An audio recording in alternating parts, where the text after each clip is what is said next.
Hey guys, and welcome to Armchair Conversations with Rob. Today I was talking with a friend of mine and we were talking about goals. We were talking about the fact that it's so necessary to have them. And, a lot of people that don't have them tend not to do as well, and they're not necessarily as successful as what studies have shown. But one of the other things that I talked about with it in regards to goals was the fact that a lot of times people will set a goal and it'll be either one of two things. It'll either be so unrealistic that it's impossible for them to make it. And that reason for being unrealistic could be God knows how many different things. It could be something that they don't have the infrastructure for, which is something I want to talk about in a future talk in detail. But it could be something they don't have the infrastructure for. It could be something that is ridiculous in regards to time frame. It could be something ridiculous in regards to it's more of a fantasy than something that they can actually accomplish, not because it's impossible, but because maybe they lack certain skills and things that they need to start that process, which goes back to the infrastructure issue. Also, it could be something that is unreasonable to expect. Like, for example, you can't be a billionaire and expect to have all your free time all the time, or an entrepreneur or a philanthropist who does great things for the community and expect to have all of your free time available to do whatever it is you want. So sometimes when you set a goal, or when people set goals, they set goals that sound good to the people at large, or they expect people to think is a great goal, but it doesn't necessarily fit them and their needs. So we were talking about the fact that, goals need to be somewhat specific, but there is a component that a lot of people forget about when they set a goal. And in this case, of course, we were talking about money because it is something that we all seem to need in some way, shape, or form, whether we need it from the standpoint of taking care of debts or accomplishing certain things or even having certain experiences that we want in life. And so we were talking about being specific in terms of money because it's a tangible asset and it's easy to ascertain. So we talked about the fact that most people have a goal that they can put out there in their head, but it isn't necessarily, like I say, feasible, have infrastructure in place, or be something that they actually believe that they can have. It just wanted to sound like they believe it, or sound like, again, it feels good to hear from other people to approve of their goal.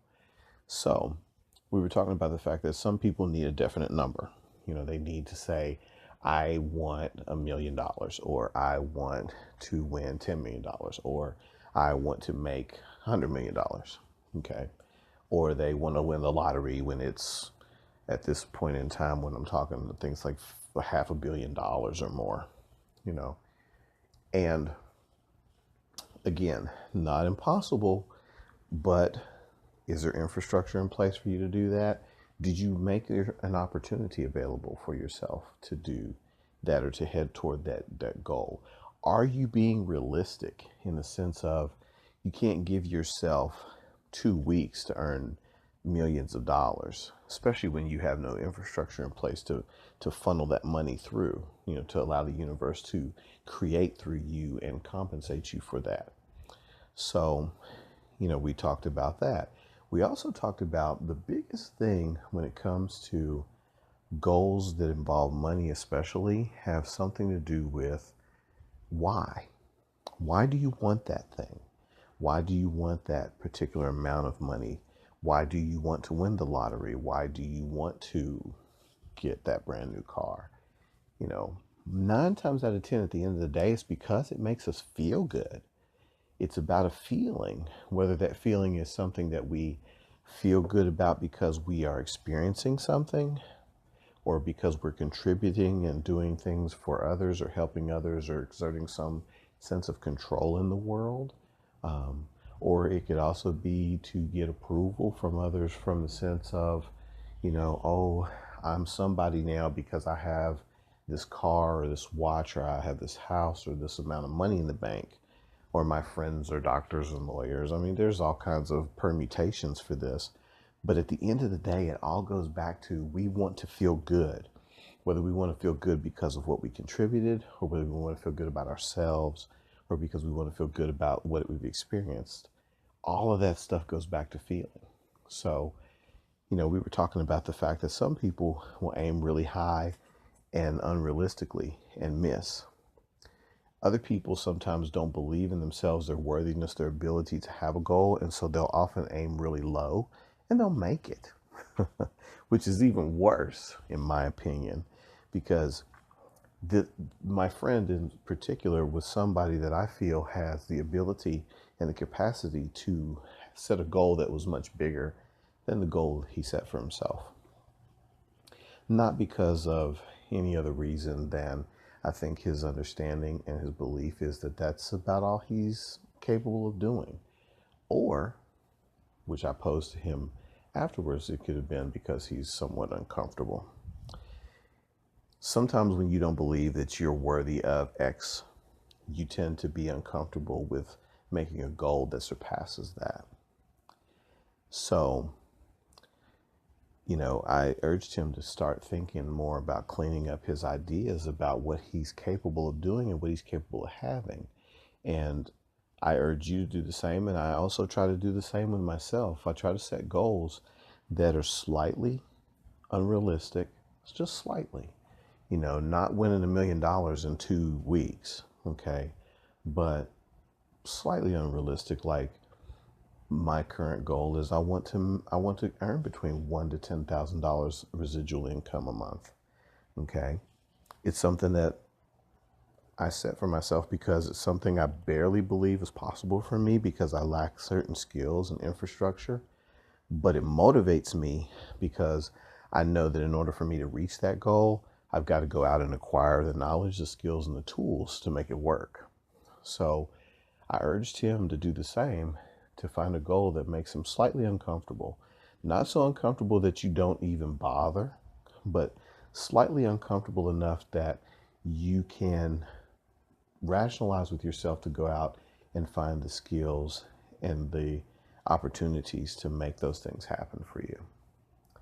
And at the end of the day, I want that because it will instill in me a feeling of confidence, gives me self-esteem boosts, makes me feel good, which no matter what you start out with, you eventually boil it down to feeling good.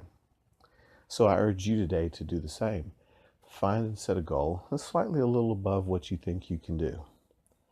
And then, instead of letting that make you feel bad or make you feel worried or make you feel insecure about how you're going to do it, go start doing anything, small as possible, large as possible, you can, to push you toward that goal.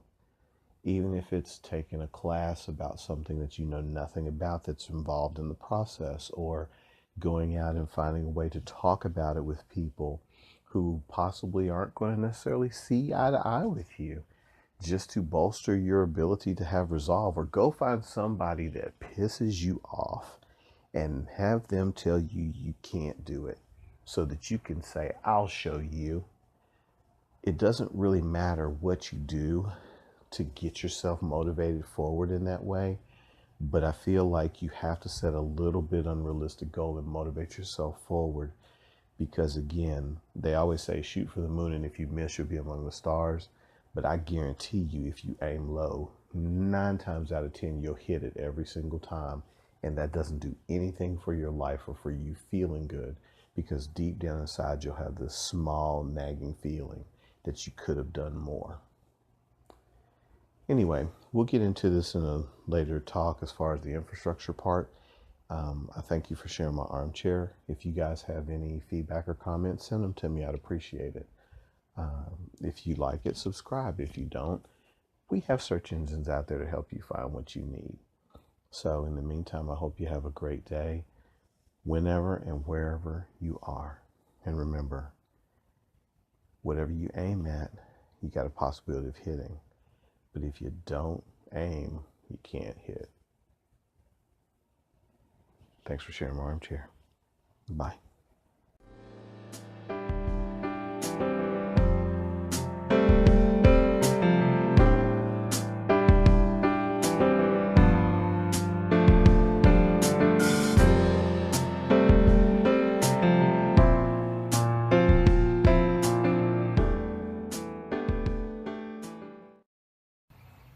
So, I guess one of the things I'm trying to say is if you have a dream about something you want to do, and it's not going to necessarily hurt anybody or harm anybody for you to go after it, you should go after it. Because, somebody's got to have the multi-million dollar idea.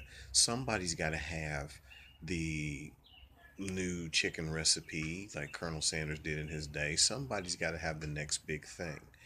And the next big thing isn't always necessarily just something that's going to make you millions of dollars and make you rich. Sometimes the next big thing might be something that actually does something for the community, or, does something for your neighborhood, even, or just for the kid down the road. Okay? Don't let the idea that you're not good enough or that you can fail or that people will look at you like you're crazy stop you from honoring the things that are your dreams or your ideas, or just basically so you don't have a million regrets, or that we as a society and as a world don't have to lose out on the blessings of the gifts that you bring.